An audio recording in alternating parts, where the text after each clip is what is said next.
Nostru se află în localitatea Borș, în județul Bihor, la câteva sute de metri de granița de vest a României, graniță cu Ungaria. Limba de predare este limba maghiară, deoarece răspundem nevoilor comunității locale. De Liceul Tehnologic Agroindustrial Tamaș și Aron din Borș aparțin 3 grădinițe, 2 școli primare, 2 școli gimnaziale și clasa de învățământ profesional și liceal pentru adulți.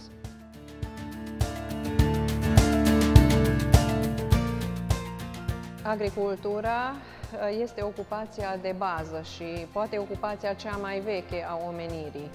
Practic, agricultura asigură existența oamenilor pe planetă. În vedere că satele în jurul municipiului Oradea tradițional s-au ocupat de agricultură, la stabilirea ofertei educaționale am avut în vedere acest lucru și am început cu agricultura.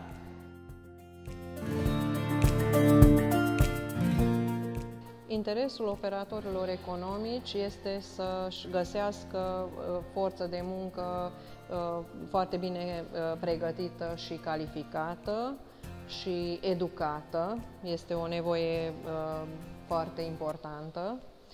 Avem contract de colaborare cu peste 35 de firme. Practic toți copiii au loc de practică la operatori economici. Ei cunosc întreaga paletă a agriculturii la acești operatori economici, începând cu culturile mari până la creșterea animalelor sau chiar serviciile de peisagistică și de aranjamente florale.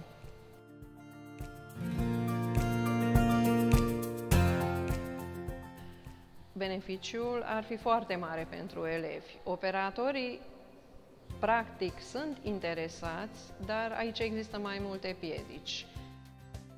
Ori nu au personalul propriu pregătit pentru a iniția asemenea proiecte, ori nu au spațiu adecvat, de exemplu ateliere în interiorul firmelor, unde se poate asigura pregătirea elevilor și atunci noi trebuie să găsim o cale de mijloc, o colaborare strânsă între școală și acești operatori economici.